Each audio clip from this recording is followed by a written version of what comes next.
I thank the gentleman. Now recognize Mr. Austin Scott from Georgia for 5 minutes questioning. Secretary Vilsack, you were the Secretary in 2010, correct? Yes, sir. And in 2010, SNAP was approximately 67% of USDA funding, and 33% of USDA funding went to other sources, whether it be farm and commodity production or conservation. Is that correct? I don't have those specific numbers, but I'm sure that you do, Congressman, so I'll acknowledge you. Well, thank you. And so, as I understand it today, and I expect you will have these numbers, that approximately 80% would go to SNAP and approximately 20% would go to all of the other expenditures of the USDA. Is that correct?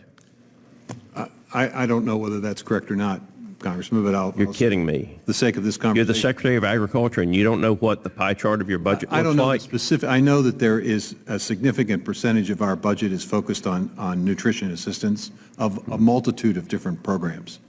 It's not just SNAP, it's also WIC, it's the school lunch program, it's the assistance to food banks. I'm talking about food and nutritional programs being 80%. Okay, well, that's more than SNAP.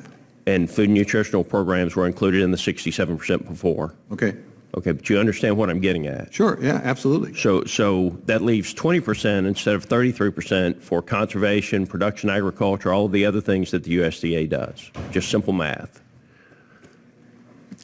Less than 10% of your total USDA funding now is going to go to production agriculture. Is that correct? Congressman, I don't know if that's correct or not. What's the point? What just get your... Well, my question for you is, what percentage of what you receive at the USDA should actually go to production agriculture? My point is, you talk about the loss of the family farm. Well, starving farmers don't get to plant the food to feed hungry people. Well, the reality is, it's not about planting food. We are doing a great job of that. American farmers are the best in the world at that. We've seen a remarkable increase in productivity with inputs basically maintaining, and actually there's a wonderful chart. Let me read right something to you from a productivity. Well, it's my time, so let me read this to you from a good farmer. This isn't someone that inherited. This is someone who built their own family farm. This year reminds me a lot of the early 1980s. I had a bit more optimism in my 20s than in my 60s, making plans on which piece of land to sell off and get stable for the bumpy ride for agriculture. We had record income the last 3 years, Congressman.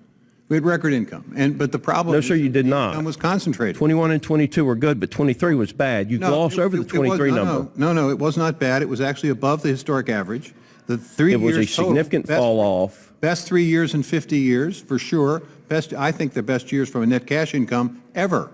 So, Secretary Vilsack, have you talked to any farmers about how much fertilizer costs, about how much diesel costs, about the cost of land rent because of what you've done with solar subsidies and everything else? Income, highest ever. Highest ever.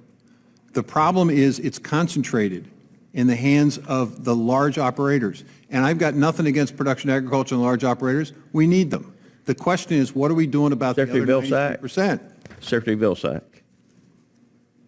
Approximately 90% of the food supply comes from about 10% of the farms in this country. I don't think that's quite accurate, but go ahead. Well, what would you say was accurate with it? I think it's in the neighborhood of 85% or so.